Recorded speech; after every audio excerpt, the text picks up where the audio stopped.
Hello and welcome to the Baseball Wisconsin podcast. I am your host, Tim Gotzler.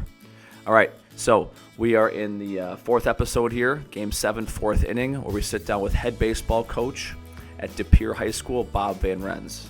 Now, Coach talks about his 2024 state championship season, how one year builds on another, just the incredible group of seniors that they had, just some phenomenal leadership moments, from his players, but also from him. And I think some of my favorite parts of this episode is just hearing how he and his staff have empowered his student athletes to not only take more charge of a team and to be more player-led, something I think nearly every coach wants, but also like off the field things and investing time in building the entire person and pouring into community and servant leadership and things that are outside of the lines. And, the more and more episodes I record, the more things I listen to, it's just amazing how often those things come up, because when it's all said and done, right, like you are graduating these boys to be men, they're going off into the world. Baseball is just a part of their lives, and maybe for a short period of time, but those lessons last so long. So anyways, huge thank you to Bob for sitting down with us. Again, 2024 Division I state champion, head coach Bob Van Rens. Hey, Coach, how you doing today? Doing good. Thanks for having me on. Absolutely, man. Well, it's a pleasure, and just so excited for us to hear more about you and your program. But let's start with you. Like, what's your journey in baseball? Where'd you grow up, playing days, and how'd you get into coaching? Yeah, so I'm a graduate of DePere High School. I was a 3-year letter winner, and I always loved baseball, and kind of worked my way into Carthage College. At the time, Carthage was, top 10 every year in Division III baseball in the country. And, being a pretty good baseball player in high school, I thought, I was ready for that. And, Division III.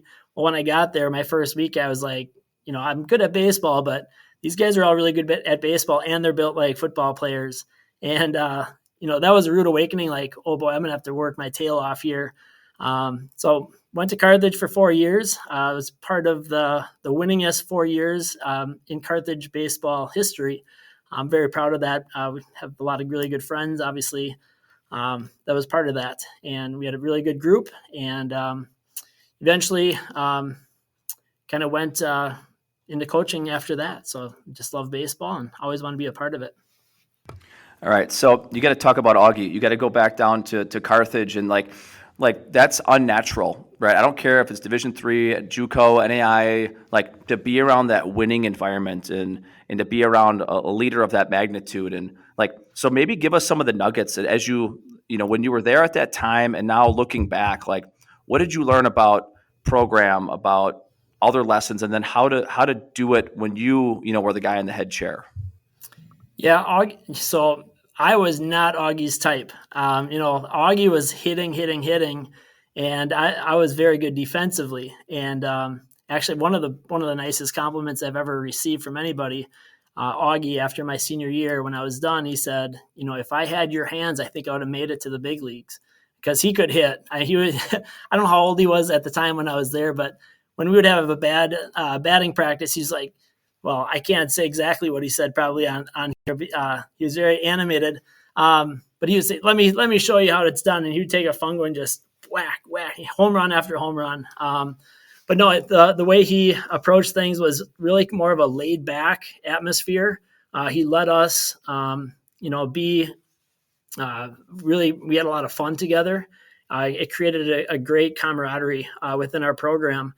And, I've learned from so many different coaches, but, I'd say that from Augie, kind of that laid back, let's have some fun, because if we're too uptight, that's not going to work in baseball. So I'd say from Augie, the hitting, and, after all the hitting things that he was talking about, unfortunately, when I was about 24, I actually figured it out. And then I was like, oh, I'm too old now to use this, but still played some amateur ball, and definitely used a lot of what Augie taught. He was a great hitting instructor.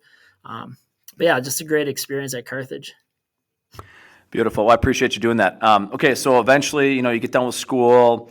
What's next for you? You get into teaching, coaching. Walk us through your early days. As a 20-something-year-old. Yeah, so this is my 24th year teaching. I had 12 years in the Catholic school, and then this is my 12th year in the DePere School District. If I had to do it again, I would have definitely probably majored in math, so I could have taught high school. It'd be nice to be with the kids all the time, but I've got sixth graders, and it's been kind of cool now. You see them when they're younger, and they like baseball. We get talking about baseball, on the side. And then you see them again, as they get to 7th and 8th grade and into high school. Like, I know these kids. I think that's been actually really helpful as well. Kind of get to know the kids when they're a little bit younger. But right after Carthage got hired by West DePere, Sean Gibbons was the head coach, and then my really good friend Joe Rukamp also went to Carthage College. He's now the head coach for many years at West DePere. Went there, then we eventually went to Green Bay Southwest with Andy Cunard, who now is on my staff, which was a huge addition last year for us. And then eventually came back to DePere, coaching with Dennis Riddle, Dickie Boss, Corey Hudson. And then I just kind of stuck with DePere and was lucky enough to get the head job at DePere, 15 years ago. So. Well, that's outstanding. So, where did that itch come from to coach? Some guys get out of playing and, again, you're entering the classroom and I'm sure, all these things are happening. Where does that itch and that love to coach come from? Yeah, I don't think I was the best coach. When I first started out, as most first year coaches are, I think my first year, we won one game all year, and just you learn from mistakes and you learn from things. I just knew I loved baseball so much that I just had to have be a part of it all the time, and I just knew I had to do that.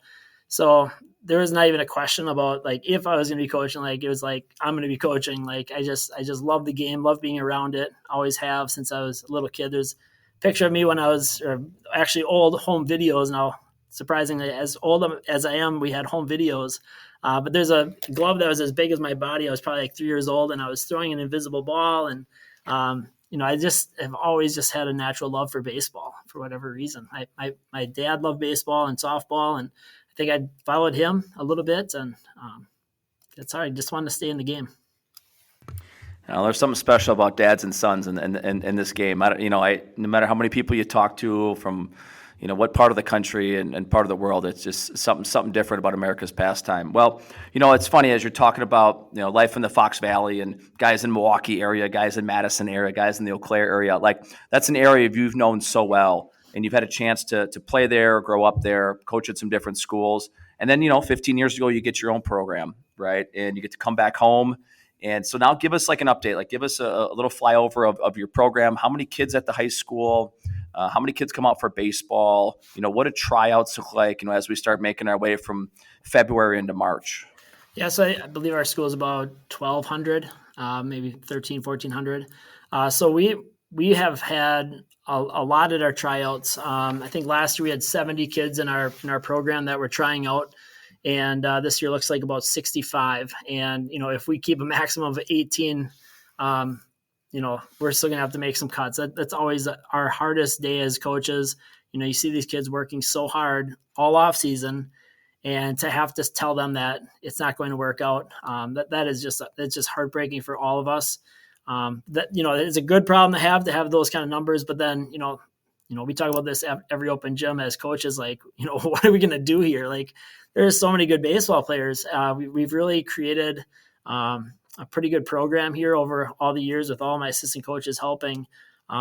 It's been really a blessing to have so many kids interested in baseball. But then the tryout process is difficult. Being inside, obviously, it's not nice in March in Wisconsin. That's a challenge just to get enough gym time to make it work. Especially this year, we're going to have spring break being the first week of our practice. I was like, oh, this is going to be great. We're going to get a lot of time. So now I've got a bunch of kids that are going to be leaving to go on spring break with their families, and it's I'm not going to penalize them for that. Something I maybe talk about a little later is just the, family comes first, just creating good kids and things like that. And we will work around that. That's a good discussion to have with other coaches is how do you deal with that?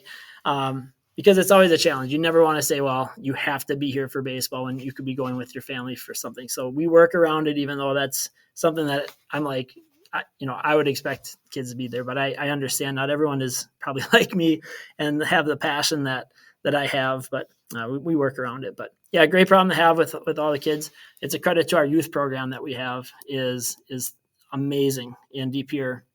The community support and the time that our community members put for making a great youth program is amazing. Well, I just hear so much in there. You talked about your meeting in the fall, open gyms. Like, you got a lot of opportunities for guys. And obviously, there's club, there's academy, there's, everyone's got their spot now in the state of Wisconsin. Every kid's got a place to go. And, but then, you guys get started, like I said, then there's spring break, and then you got to work around that. And guys like you and I, coaches listening, are probably like cut from that cloth that we would never miss a day of baseball. But, then you think, well, if a guy work, mom and dad work all year for 1 week of vacation, and it's like, then you got to talk to your administration. You got to make sure you're on the same page there. And I don't know about you, but like by us, track has a week off, and softball has a week off, and soccer. And then, of course, baseball's got tryouts. Like, it's just, every program has unique. I do want to dig back into your tryout process. Obviously, you're indoors. Do you go like a big group of 65 together? Do you do more of like a skill and drill? Do you do like more of a showcase? Like, how do you guys actually structure it? What's your evaluations look like? Yeah, sure. And a lot of times we know the kids coming in, we have some background of them. So, when we see them, we know the kids, we know who they are and things like that. That helps the process. Sometimes if I go to like a youth tryout or something, it's like, I don't know who these kids are, and you're looking very at a small picture here. But yeah, we usually split the gym in two. So usually you only can have two of the teams. So it might be varsity, JV one, and then, half are hitting. Varsity might be hitting, juniors, seniors are hitting, and then sophomores, freshmen are doing some defensive work on the other side. And then we switch halfway through. Usually we have an hour and a half. Again, the gym schedule is tight. JV2 might be off on one day and then practice the next 2 days. And JV1 might have a day off. There's just not enough room for everybody. We might try to get an early morning workout for our JV2s. So it's a real challenge. And inside, actually, I know this is kind of weird, but inside actually is more beneficial for tryouts, just because you have the cage where you can have multiple stations going on. Whereas if you're outside, I remember a long time ago, one of my first years, we were outside, and it was like, this is kind of, I don't know if this is even beneficial. I had one kid on the mound, and it was like one at a time. So I think, I think it's helped to maybe just be inside and getting more reps and seeing these kids one rep at a time. I think the other thing that's really helped, and I really appreciate the WIA thinking of that, is the pitchers and catchers week. You get a chance to just look at your pitchers, for a week. We usually do like a Tuesday, Thursday, Saturday. We don't do something every day. So we get a chance to see them pitch 2 different times. So you don't really have to worry about the pitching aspect, through the tryout process, which is really nice. And then we'll have them throw live once the teams are made. Then, we throw live at the end of that week. But again, this year is going to be kind of different. It's going to be different with the spring break. And, the kids are coming back that Saturday. I'm hoping to get a practice that Saturday at the end of break. And then Monday, we want to make the teams, and we got to get ready for a game already that end of that next week. So it's going to be a challenge this year. Got to look at all the details of that. But that's part of the process, though, of trying to figure these out and problem solving, and we'll make it work. But it's a challenge. I think you hit it right in the head. Like, I think, you talk to coaches across the state of Wisconsin, to coaches in the South. Like, I think best coaches are problem solvers. They can audible. They can, hey, if it's raining, is it, those tweener days? Are we inside? Are we outside? We only have 90 minutes. We actually only have 45 minutes. There's spring break. Like, other sports don't deal with those things. I think that's a real skill that you've learned over time. I'm sure you're thinking about all the mistakes you've made. And, of course, I agree with you. Like, it's when you're hitting outside with that many kids, you don't get that many swings, especially if you want to see on-field swings. And then all of a sudden you drop the cages and you get more reps, or, like, there's definitely pros and cons to being inside or outside, especially when you're determining the future of some of these kids who have done everything right. They've done so much what you've asked them to do. And then you go through that process and you make your teams. Okay, so then eventually you have your varsity team. All right. So walk us into that. Like, what does that look like? What makes your varsity team unique? Do you have any unique, traditions or things that you guys do within your varsity program that we could steal from you? Yeah, I mean, one thing I'm really proud of, obviously, I'm probably most proud of winning a state championship now. But really, um, when I got the job, one of the things that I really wanted to do was give back to our community. And when you have this many kids that are here with our program, like I feel like we can do a good job of giving back. And when I took over the job, I remember, I think Scott Vency, our Green Bay Press Gazette reporter, asked me, some things about it, and they quoted me saying, I feel like if we can develop good kids, I think that's going to make us better baseball players. And it took a long time for that to come and come to, but I really feel like we're in that spot. And if you look at last year, is a perfect example of that. We had so many juniors that should have been playing, and they understood that, we're going to be good people. We're going to be good teammates for our friends and things like that. But we do a fundraiser every year. It started back as a bowling fundraiser. Now it's kind of turned into a beanbag tournament.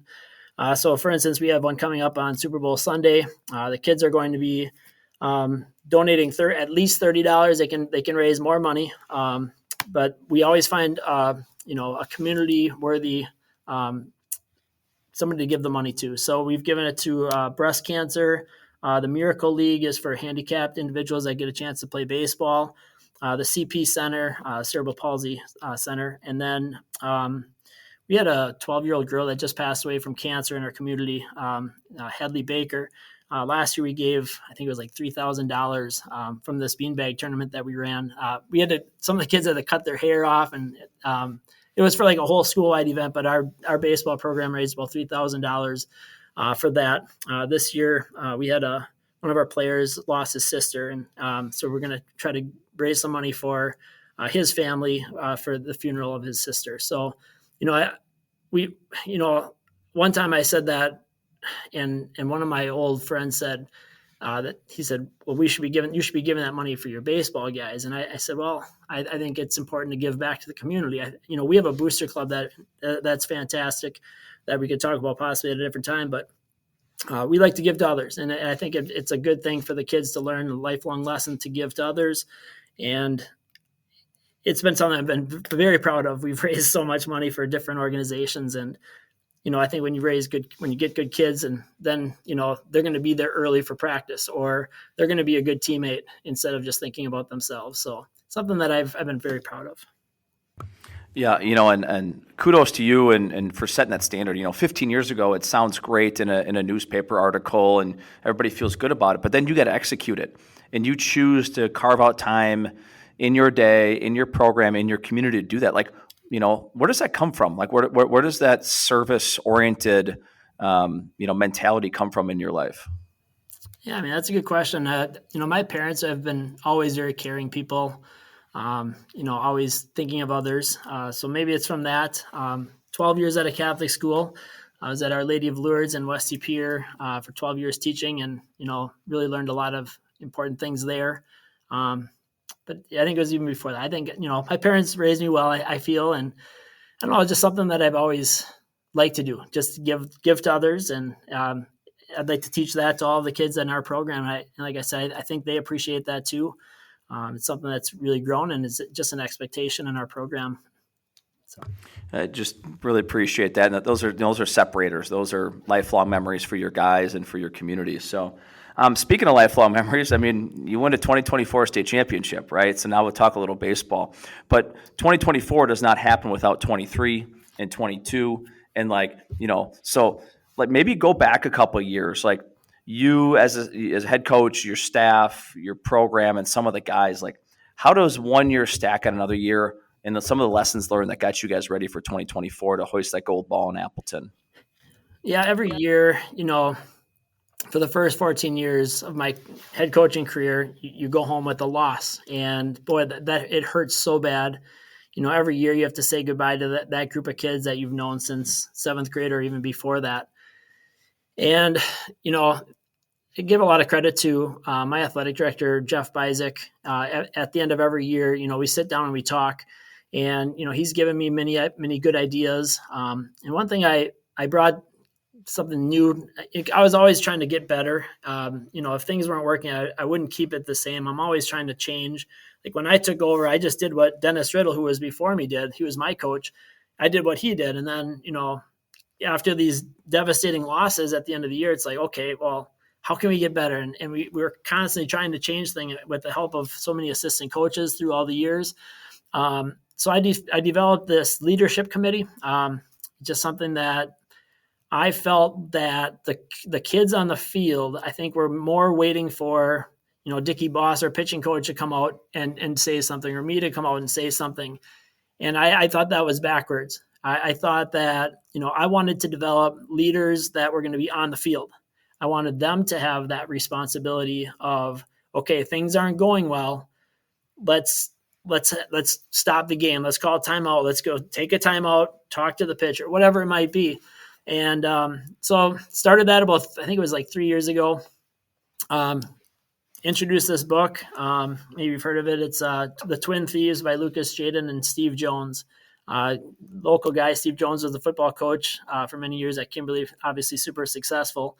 So bought a few of those books and gave those to the leadership committee, and they read through it, and we had some discussions with that. And that was kind of, that book was kind of shared with from year to year. And, through the years, just that leadership of taking over. Like one day at practice, I think it was maybe 2 years ago, leadership committee is it's implemented, and we were having just a terrible practice with my varsity guys, and nobody was doing anything. And finally, I've always been kind of feisty as it is, being just a little guy. I had to fight for everything as a player, and now as a coach, like I'm like, timeout. Like I got upset. Like I said, we have a leadership committee, and who's stopping this right now? The coach is stopping it. The coach should not be stopping it. I said, you have to stop it. You are in charge. If things aren't going well, the players that are in it need to stop, and they need to work it out on their own. So again, it's putting it on the players to be leadership, on the field. And the other thing is, so we have a leadership committee that's voted on by players, but we also say that just because you're not on the leadership committee doesn't mean that you can't be a leader. Like we all can be leaders, but it's nice. Like if we have a 50-50 raffle, instead of me just getting the workers, I put it to my leadership committee. They all have subgroups that they can text and things like that. They are the ones that get those workers. And it's just, having them have that responsibility is just a little extra, so people will look to them maybe.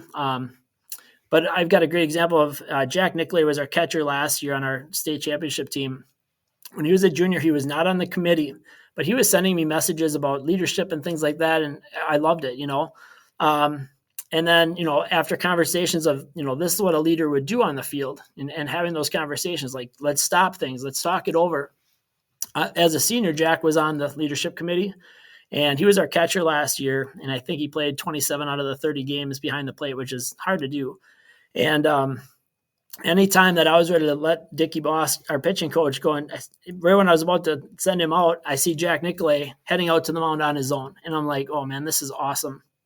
This is exactly what I envisioned when I created this leadership committee. And, Jack bought into that 100%, and he was such a great leader, and he knew how to calm the pitchers down.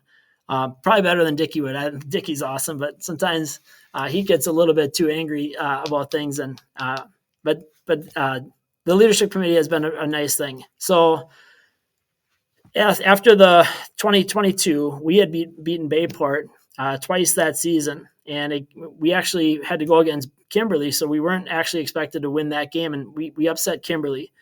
Bayport upset, I think it might have been Hortonville. I'm trying to think back. I'm pretty sure it was. So we had to face Bayport, who we'd beaten, like, I thought pretty easily. And I'm like, oh man, this could be, I've never made it to state before, so this is our big chance here. We ended up losing 11-2. So our senior group, we had, I think, 2 or 3 guys that were sophomores up on that team. We had Quinn Fallish, who Division I player, Bryson Webb, Division I player. We were lined up pretty nicely that year, and we came up short.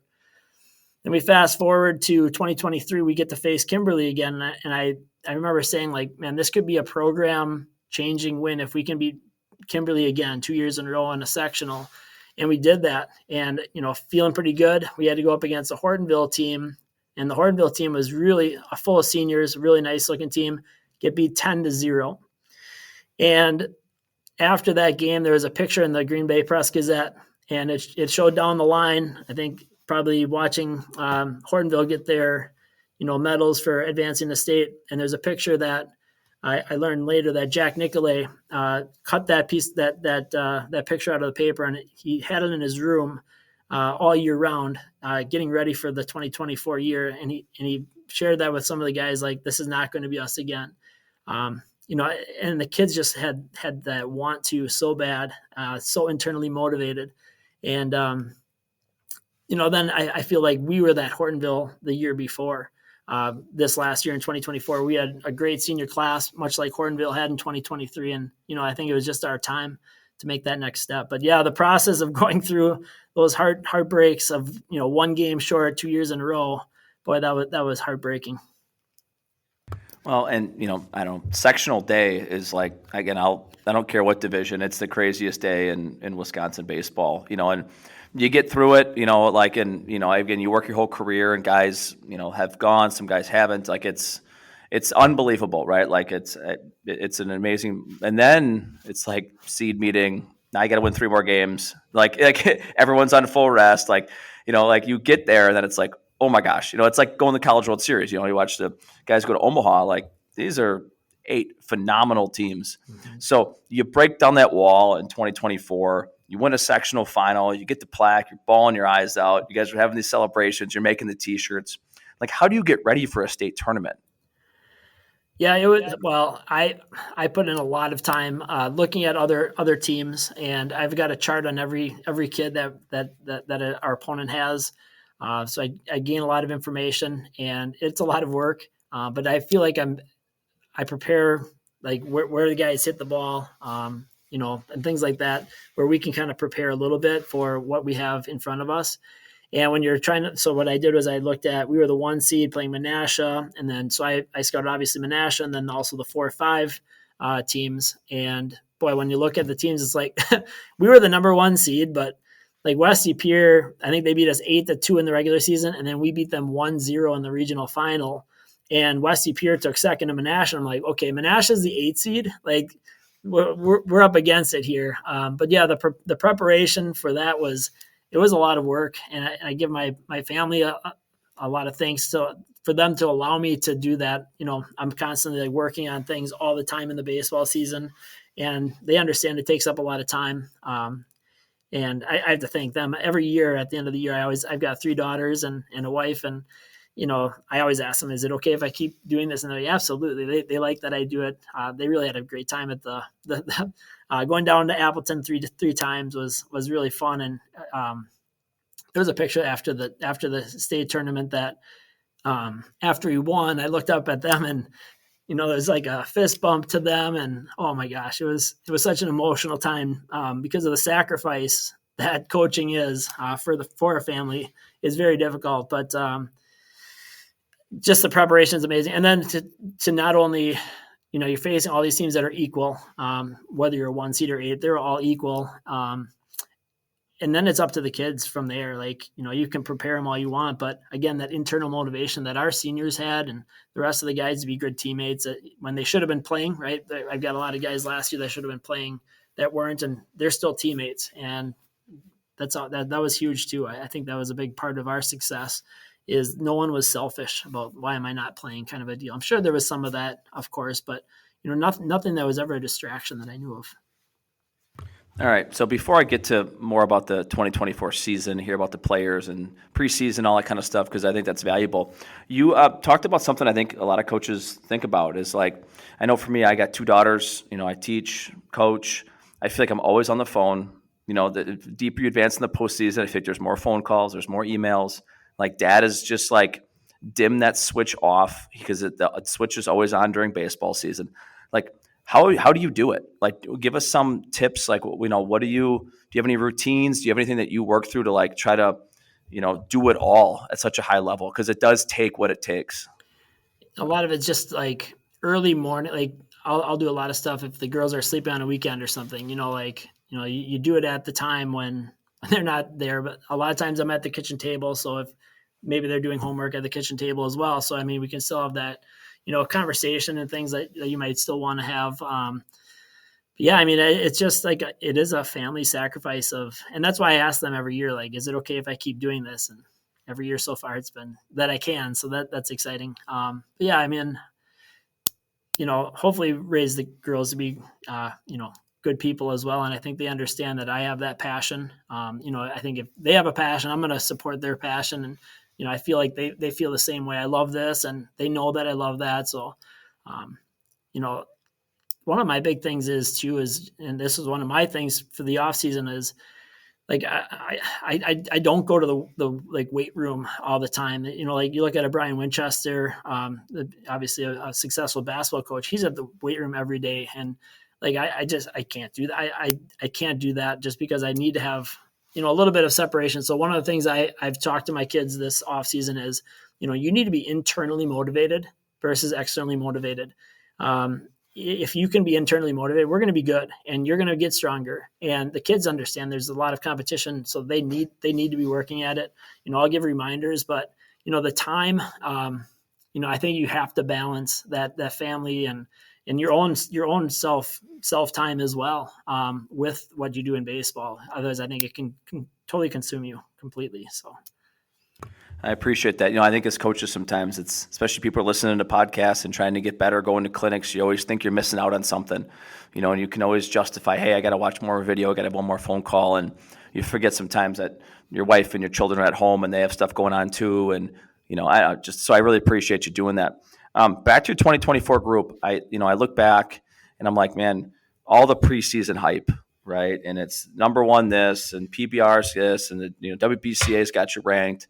And like, how did you guys manage that as a staff and as a team? And that's not easy to do. I know people like, oh yeah, like first world problems. Okay, ranked number one, you just roll the balls out, win a state championship. It's not that easy, right? So like, talk us through some of that process.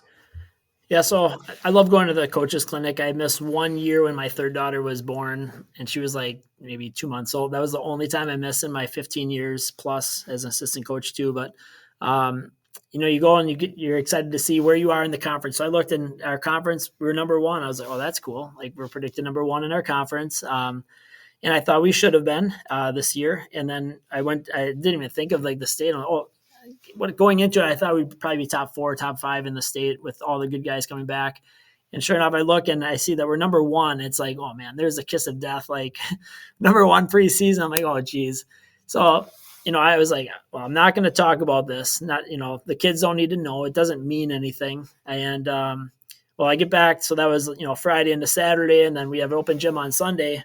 And I get in the open gym. I wasn't going to say a word about, preseason stuff. It just doesn't matter. It was nice, to have that. But I wasn't going to say anything. And then Easton Arndt, our senior, came up to me real seriously. And he said, well, Coach, I see where we're ranked, and I talked to the guys, and it's like, we're going to do this, and it doesn't matter. I'm like, oh, how did you know? Like, well, he was on the cover, so he got the free, the free program, whatever, the nice book that they make. And so I was like, okay, so we're talking about this. So then that was right away. So when we got done stretching, like I said, okay, we're going to talk about this. And it was kind of nice. One of our JV assistants, Andy Venstrom, we were talking about it, and he said, where I came from in Illinois, we had a really nice team. And the kid said, instead of feeling hunted, we said that we're going to be on the hunt. And that really stuck. We're going to be on the hunt because, going back to what we went through the last 2 years of heartbreak, being one game away from getting to state, we were on the hunt. There is no doubt about it. Like, we were so hungry. And that really stuck with us all year. It's actually on our state championship ring. We put on the hunt on the ring. So we talked about it. And from that day forward, I said, we're not talking about the ranking because it means nothing. It's a nice honor to be number one. Have that recognition was wonderful, but it didn't mean anything. And, the motivation that the kids had was that they were going to do anything that they could to win the game. So it really wouldn't matter. But I thought the on the hunt really worked for us last year. Well, it sounds like such a mature group, and it's not by accident. Like you said, you've put, hay in the barn, like your leadership council, your meetings, you're always, talking communication. Just sounds like a really mature group. But I'm sure there's got to be moments through last year where there was like, certain things that happened. It was games, practices, conversations. Like you said, you had a very talented group that didn't get in the game very often. Like that can lead to a lot of selfish behavior. That could lead to problems in the stands with the parents. Like, no season goes as perfectly as it may look on paper, even if you're preseason one and you finish, with a gold ball. So maybe give us some of those lessons you learned, some of the things that happened, and maybe some turning points in your 2024 season. Yeah, so the season that started, we had to play Bayport game one, and I think they were maybe 7th in the state, if I remember, around there. Obviously, a really good team coming back. We beat them 6-0. It was like, okay, we are legit. Like that was a good quality win. Well, then the next, I don't know when it was, the next day, that week or the early next week, we lose to Pulaski. Pulaski ended up having a really nice team, but at the moment they were, middle of the road for sure in our conference. They had a really nice pitcher that beat us, but lost 7-5. And obviously it was like, oh man, that was a bad loss. When you look at it, obviously Pulaski's well coached and things like that. Not a surprise by any means. But that night, through my Google chat, Ryan Wetstein, one of our juniors that was not playing, he did not play in either of the first 2 games. He reaches out to me. He's on the leadership committee. And he said, Coach, I've been reading the Twin Thieves. So, gave the kids the Twin Thieves book. And he said, I've been reading through some things and, I'd like to talk to the guys tomorrow. I'm like, oh my gosh, this is coming from a kid that's not playing. Hasn't even seen the field yet. And he's caring a lot about, our team. And I'm like, oh man, this is awesome. I was like, I got to find that book. And I said, we kind of talked through it on texting. One of the things from the book, Twin Thieves, it was the E plus R equals O. And the E is the event. An event happens. Plus the R is the response. Okay, so we lost. We beat Bayport 6-0. Now we lose to Pulaski. We're 1-1 in conference. And so the event happens. What is our response? And then that'll equal the O, the outcome. So, good things are going to happen. Bad things are going to happen. What is the response? How are we going to handle this? So yeah, we beat Bayport. Well, our response wasn't very good after that win, right? We come back and lay an egg. Now our response to this was, okay, we're going to sit and we're going to talk about this. And I give Ryan Wetstein so much credit, junior, in front of all these seniors, standing up and saying, this is what we can do. And things like that. It was a great conversation. The other thing from the book was don't sink the ship. It's not the outside of a ship that's going to break the ship. It's what happens on the inside. And that was one of the quotes from the Twin Thieves that Ryan used. And, again, it's like, okay, things didn't go well. If all the kids go out from that practice after that game and like, oh, this is wrong. And all of a sudden the ship starts to have some breaks in it. And I think that conversation was so huge. And the other thing that I want to mention from our season is, Andy Cunard, obviously a super successful high school baseball coach with Southwest, Notre Dame, and Preble. We got him. He was my Legion baseball coach way back in the day. And he had taken a couple years off from coaching, and he's at the high school where the kids are. And I was trying to get him to join our staff, and he did this last year. And he brought the classroom sessions for our kids. And Andy's such a good talker. He does such a good job of running the classroom sessions. And at first I wasn't sure the kids were buying into it really, but we had such good, deep conversations about things. And, I think from those classroom conversations that we had, I think that's what made Ryan Wetstein kind of think like, I gotta think about what I can do to help. And, it was like last year was like the perfect storm of, the right kids in the right time. Adding a guy like Andy Cunard to our staff is absolutely amazing. Dickie Boss, a great coach. Danny Stewart's our catching coach that for our program. It's just like a perfect storm of everything just kind of lining up just right for us. But yeah, it was just a special year. Really, after that Pulaski loss, we rolled pretty well. We obviously lost a bad game against West DePere. I think it was 8-2. We lost one more 2-1 to Ashwaubenon, but only 3 losses, and we actually avenged all of those losses. So we beat everybody on our schedule. So we came back, beat Pulaski. We beat West DePere in the regional final, and Ashwaubenon, we won another close game with Ashwaubenon. So it was kind of nice. We beat every team on our schedule, which was kind of cool for the kids. All right, so you get through the regional, level 1, level 2. Right now, you're at sectionals. Right, you've been there. That sectional Tuesday. Talk us through that day. Like, what's game 1 look like? What's the final? What's going through your head? What's going through your players' heads? How do you keep them pushing forward? Yeah, so we had to face Appleton, a team that was a team that they were beating us. I think it was 5-1, and it started raining, and it was like getting slick on the mound. And they eventually called the game, and we didn't make it up. So it was looking like it was going to be a loss. So we get to avenge that close game. So there was some hunger to that, to come back and play better against that team. So we won that game, and then we had to play our arch nemesis. Obviously, Bayport has been a thorn in our side for many years. And we fell behind. And again, giving Andy Kunard a lot of credit here with those classroom sessions of, going through scenarios like, okay, we fall behind. Like, how are we gonna react to that? And we talked about these things before it happened on that sectional day. We fell behind. Nobody panicked. And Easton came up with I think it was a 2-run home run in like the third inning to put us ahead. And at that point, once we took that lead, I felt like we had it. I felt like we had the pitching to outlast their good pitching. The Bayport had some amazing pitching, obviously, last year. So, just that grind of, just doing whatever we could do to overcome and get through to that next level, and finally did it after 15 years of being the head coach. Finally got through. We have such a difficult section with Kimberly, Hortonville, Bayport. All the Appleton schools are, usually one of those guys are real good. So it's always a battle every year through that sectional. Absolutely. Well, like you said, you make your way from the quarters to the semis, state championship. So on state championship Thursday, right, all the games are being played. You guys are the last one. You guys are shut this whole thing down.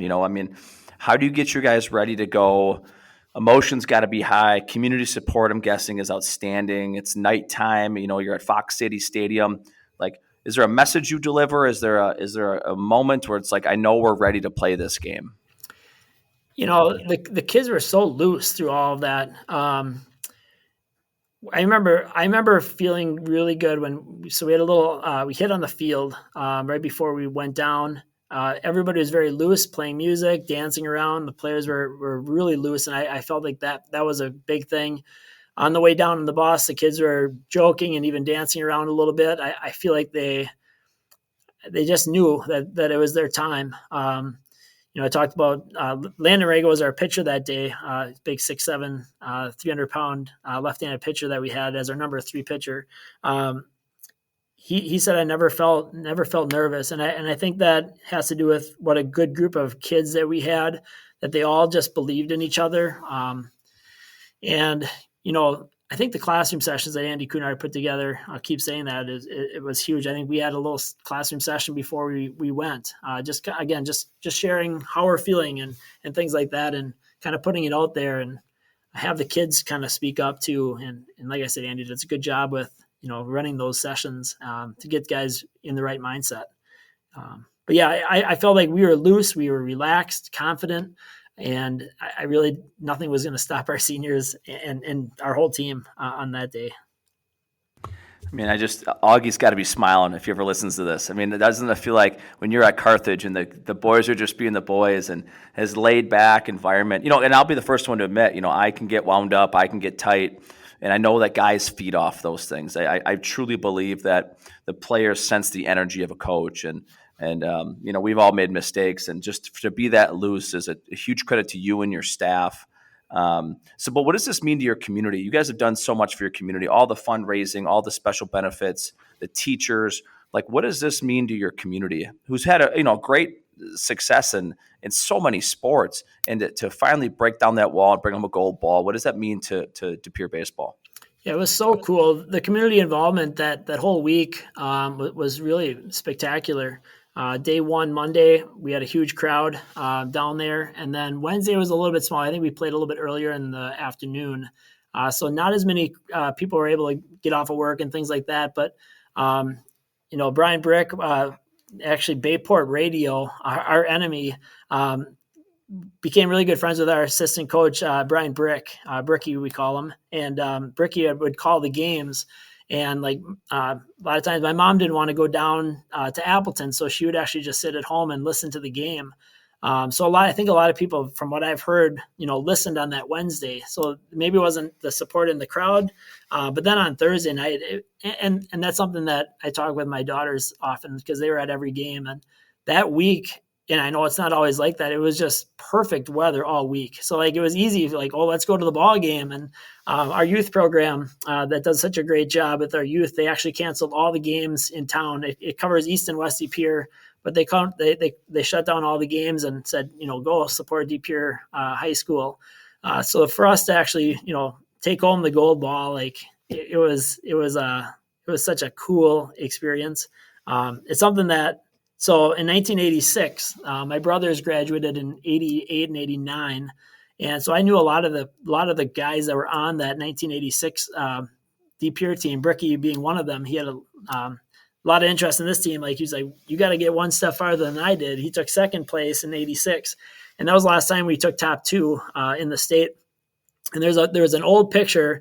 So when I was a freshman coming into DePere High School as a student and a baseball player, I'd look up at that picture at, some of my brother's friends that I looked up to. I'm like, oh, as a player, we're going to be up there, because we had a really nice team in 94 through 96. And we never were able to do it. We ran into Appleton 3 different times in our sectional all 3 years that I was a varsity player in high school. And it was such a heartbreaking thing not to get our picture up on that wall. So now as a coach and watching these kids grow up and what a great group of kids they are, I'm just so happy for them and my coaching staff that they put our picture up there in the atrium, and I'm just so proud of that. But yeah, the community involvement has been amazing, and so many people are like, really enjoyed the game, whether it was listening to it or being at the game, and it was really special. Sun Prairie is a bit much bigger city. Obviously, it's farther away, but I feel like we had really good support from DePere that came out to cheer us on. It was pretty neat. Well, I think that means a lot. Like, obviously the players and the families on the 24 team, but such a proud alumni in schools. And like, it's not just the guys who lost it in 23, the guys who didn't win in 22. It's all these families. I'm like, that whether they tell you or not, but all the texts, all the calls, I'm sure you're still getting messages to this day of just like, it means so much to so many people, and you don't realize it until they reach out. And that's just such a cool thing. So congrats to you guys. But, now you're moving into 2025. Like, what are you working on in 2025? How do you come back from this? And like, what's the messaging to this new group? Yeah, that's a great question. And it's something, like, we don't talk about last year, that's over. All those guys are gone. So I haven't brought up anything about a state championship. And, obviously that's an ultimate goal, but it's never something that we're going to say. It's all about the process. And I like last year. And I remember talking last year before the 2024 season with the players in the fall meeting of my only concern, much like this year, is how are our bench players that aren't in the starting lineup, how are they going to react to not playing? And I've addressed it with the fall players and then the fall meeting with the players. And then we just had our parents meeting recently. And, if you think of this, so 2024 had 8 returning senior players. Only 1 player was a full-time starter. And everybody, I think, kind of understood, like, well, I'm behind these seniors. Well, this year we lost 8 seniors. So every junior in our program, and for sure a senior, they're like, well, it's my turn. Well, so we had that conversation of, you have to understand there's 20 really good baseball players that, maybe even more, that are competing for these 9 or 10 spots. So, we had that conversation. The parent meeting is such an important time, because a lot of the times, it isn't the kid. It's usually the parent that's upset. They talk with their kid and then their kid is mad. A lot of times, I feel like we do a good job as our whole staff of, preparing our kids, but then a lot of times the parents will influence that negativity. And again, that is my biggest concern of, if you're not in the starting lineup, how are you prepare yourself for that, right?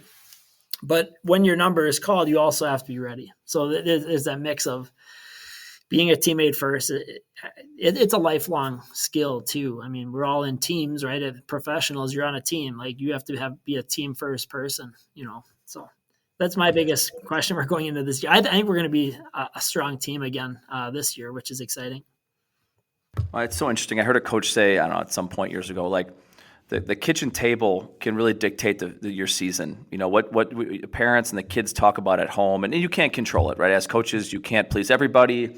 You never try to. Those who try to, and I know I did when I was much younger, and I was like, you can't win them all. And you make 9 or 10 guys in lineup, so you have to let someone down. But man, the dialogue at the kitchen table, away from practice, away from the playing field, can really determine a lot about your program, because it's going to feed into the adolescent mind, and so many things can happen. Are there anything else that you guys do that you do within your program to be more transparent with parent communication? Do you have player meetings throughout the season? How do you address those things? Because it's a difficult thing, because you have high-end players with huge expectations. Yeah, I mean, it's usually just a conversation of I don't. I'd rather not reach out to parents. I just would rather not. If it comes up, I'd be happy to talk with them. One thing that we've talked about at the parents meeting is like the way that we talk as a staff through texting. Like we are going to put the top 9 out there, at least day one, and things can change obviously, but boy, I mean, we turn over every stone to make sure that we are putting the right dynamic together. And maybe day one looks one way, and we have a plan for day 2 to maybe intertwine some things. But, as far as addressing them, again, the classroom sessions, that's a great way to do that. And that's something that Andy Cunard has brought to our program that I think we'll continue to do, even if he were to leave someday or whatever it might be, because that's where you can have those conversations and make sure everybody's on the same page. And you can have the kitchen table talk, but then you're also going to hear what we have to say and the reason why, we're doing the things we're doing. But yeah, it's a challenge. It's a very challenging situation, and it's hard to be a team first guy. I had to do that at Carthage. So I can always share my story because, I started, I think it was the last 31 games as a sophomore. And then as a junior, a freshman came in and was much more talented than me, and he played. I felt like I was working harder and everything like that, but and that was hard. But maybe who knows? But it's difficult. And the number one fan of the freshman was me. I was helping him. I was trying to show him the right things, and those kind of things. What I think has made me a pretty good coach in that I'm always willing to help others first and not worry about myself. And I think hopefully, some of my experiences can, send that message to my players. Like, there's more to this than just baseball. We all love baseball, but the bigger things are what you do with your teammates and how you react to bad circumstances. Not easy thing to do though, as I lived through, but. Well, E plus R equals O, right? In all parts of life. Man, we've talked for 51 minutes here. We haven't talked much baseball, and I love it, because if I talk to you or Rich Newton or these guys, it's relationships, it's leadership, it's grit, it's toughness, it's the guys. But let's talk a little baseball. Let's talk about give us one of your favorite drills. Give us something that you do, in an indoor training session that you think is really something you guys do really well on the baseball side. Yeah. So one thing that I started to do, and I don't know why I didn't think of it sooner. So I set up a spreadsheet. I've got all my players on a spreadsheet. And then I always make sure every player has somewhere to go and practice. When I was day one coach, I don't think I was a very good coach. Now after 15 years of experience with many other coaches, Scott Blum, I give him a lot of credit for this process and what I consider the best baseball drill that I'll tell you about. He said, well, what's the plan for practice tomorrow? I'm like, well, I mean, I don't know. I guess we'll wait and see. I did not have a really good plan. And it really made me think gosh, I need to be better prepared, and it's all these things that you learn along the way and mistakes that you make. And, I can always try to get better. But my drill that I do, and incorporates on-field hitting, which all the kids love. It creates base running, which is so important, making sure you're doing the right thing on the bases. it incorporates live defense. Because if you just hit a bunch of grounders, like it's one thing, but if you are in a live game situation and you're thinking on your feet, it creates great teaching moments. So what we do is on this spreadsheet, I have 4 hitters, and then catcher can kind of not geared up, but he stands behind so he can communicate with the outfielders and fielders, line them up on certain plays. So I put all the players, catcher through right field. And then I've got sometimes I'll have a cage section. Sometimes I'll have runners at second, because where's the toughest thing to be a base runner is at second base. When do you tag up? When do you go halfway? Those situations. So the fourth person in our hitting lineup, he's going to be our first base runner. He's going to go to first base. The number one hitter is going to be hitting off of just one of the coaches will probably pitch, just BP. So then it's instant live. So the first batter, he hits the ball. The runner at first is live. So the batter just stays there, kind of the ghosted runner. So if it's a double play ball, we're turning 2. If he hits a gap, now we have the catcher gets into plays and he's lining guys up, and it's constant teachability. And that's one thing that I take a lot of pride in, is making sure our guys know exactly where to go, making sure we hit the cutoff. It provides just instant feedback on, okay, so now we have a runner at second, ball's in the right center. Like, what do? Do you go back and tag up? Can you get there? Knowing how many outs there are, we always run the drill as a 1-out drill, but you could go 0 outs. 2 outs isn't as good because you're just going to be going, but so I like to do 1 out. But so then after the runner, who is the fourth batter, after he makes 2 circuits around, then we might do 2 or 3 more swings, and then that batter will go live, and then he'll take the place of the runner at first, and we just continue to go through. And usually we have 4 or 5 of those sessions, but it just keeps everybody into the game action. Like if it's a normal practice, I know when I was in school, we would just hit on the field and we would just shag, right? You just go in the outfield and catch fly balls, even though I'm an infielder. So I just think it just creates such a live environment and such great coaching setups. The other thing we do all the time is just the bunting game. It's such an important thing. Almost every year that we've lost in a sectional regional game, we messed up a bunt or didn't get a bunt down. We do a lot of practice with bunting. We find that to be very important. Base running, like dirt ball reads, just knowing when to, take that extra base. As we know, every base is huge. As a casual fan, it's like, oh, okay, they got an extra base, but no, it's huge. So we preach those little things. All those little things add up to big things. So, but I love that drill though, because you're hitting on the field. You are live base running, you're live defense. If you're just shagging, you're not going to be ready to go, right? But if there's a runner on, he's running, like we got to line guys up in the right spot, throw to the right bases, right? All of a sudden we airmail one into home, and then, Dickie Voss is going to lose his mind. I'm going to be mad. Everybody's mad. And then you learn from those mistakes. But that's my favorite drill. We don't do it every day, but I mean, when I have a time to, put that together on a spreadsheet. So on the spreadsheet, you put your whole roster on the spreadsheet, and then you copy it, and then you just move the guys and fill them in accordingly. And everybody has a place to go.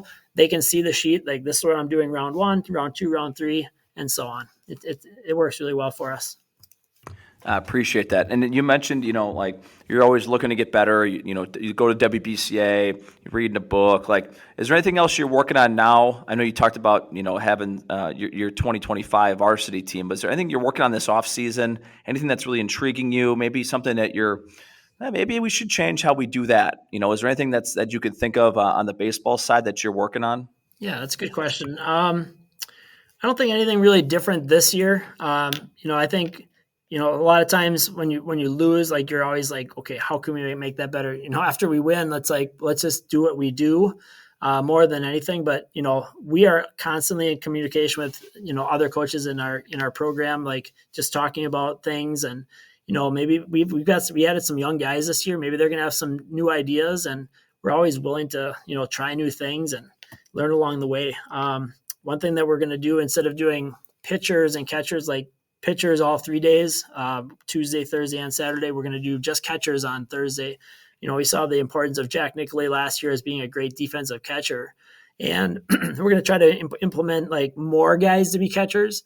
right? A lot of times you have just your, 3 catchers from each grade, 2 catchers from each grade. We're going to try to invite more kids to do the catching drills. And you never know, right? It's a tough position. You can always use a bullpen catcher. So we're going to do that as part of our pitchers and catchers week, just a little bit more instruction with their catchers. It's such an important position that's sometimes overlooked. No, absolutely. Love that. Hey, well, last question for you as we bump up on the hour mark here. Brian Kane, $1 million question. This is kind of where I cut the mic and just let you roll us in to the outro here. But, what do you know now that you wish you knew when you started coaching? And give us as many nuggets as you got. Oh, gosh. It's such a process. When I was my first year coach, I was just there and I was probably just learning along the way. I'm maybe talking at the WBCA clinic in February. And this is the first thing I'm going to talk about is you're always learning. And when I was a player, I was a very conservative base runner. And so being a conservative base runner, I didn't want to make an out on the bases. And Alex Byrne, we had him join our staff, and then Dan Newens. These guys were big time. We need to get aggressive on the bases. And I'm like, well, okay, let's try it. And then when you see it in action and you see what's going on, you're just like, okay, yeah, I guess we're putting pressure on the fit. So I'm constantly learning. We're all constantly learning. And it's something that we need to keep an open mind about as other people's ideas. I could have easily said, well, no, we're not going to make mistakes on the base. Well, we never want to, but I think the pressure that you can put on other teams by being aggressive on the bases can raise havoc for the other team. I know every time that somebody's taking they're stealing, it's alarm goes off, how are we going to do? Are we going to throw them out at a hit and run or whatever it might be? So, putting guys in motion is never really a bad thing. It's going to put some pressure on the opponent. And, I think that's just something that I've learned over the years. And I talked about Scott Blum with his, coming up with a really good practice plan every day. A lot of times I'd be like, well, let's just do this today. And we just kind of do it. Now it's very detailed, not minute to minute, but a good idea of what we're going to do through this. But gosh, day one, almost embarrassing to think, how little I knew. But that's why you go to the clinics. That's why, one of the best things I like to do at the clinic is just talking with other coaches, just, having some fun down in the lobby and, just sharing ideas. It's always just cool to meet other people down there and just share ideas and learn things from them and try to implement something. Every time I go there, I'm trying to bring something back. So always just trying to learn. And there it is. Huge thank yous out to Coach Van Rens for getting out with us today. Hearing more and more about his story, I just love hearing about the season, his background, his journey, as a player and a coach inside of the program. And obviously 2024 Division I state champions. You can catch Bob at 3 o'clock on Friday, February 14th here. Our clinic's just a few days away from when we're releasing this episode. He's on a panel just to get the clinic kicked off. They do such a fantastic job at the WBCA clinic. Speaking of the clinic, up there this weekend, if you're up, come say hi in the booth. I'm working the booth from at 1:30 on Friday, checking people in. Can't wait to see some of you. Can't wait to talk baseball, as the wheels get, turning faster and faster towards our season here. But once again, thanks to Coach Van Rens for sitting down with us today, and congrats one more time. And until our next episode, have a great rest of your day.